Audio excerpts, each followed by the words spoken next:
আজকে যাচ্ছি পশ্চিম মেদিনীপুর জেলার গড়বেতার কাছে বগরিতে অবস্থিত কৃষ্ণরায় জিউ মন্দিরে। এই মন্দিরটি গড়বেতা স্টেশন থেকে 8 কিলোমিটার দূরে অবস্থিত।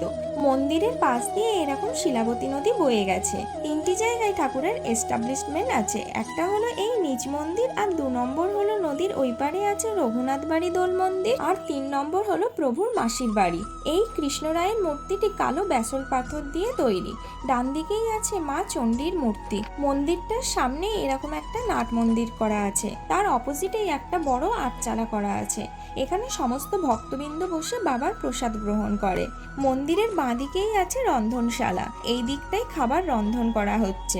বাবার দুপুরের ভোগ প্রসাদ খেতে চাইলে সকাল 9টা থেকে 11টার মধ্যে এসে অফিস রুমে আপনাদের কুপনটা কেটে নিতে হবে, না হলে আপনারা ফোনের মাধ্যমেও কুপনটা কাটতে পারেন। ফোন নাম্বারটা আর এই মন্দিরের যাবতীয় তথ্য জানতে হলে আমার বড় ভিডিওটা দেখতে পারেন, আমি নিচে ট্যাগ করে দিলাম।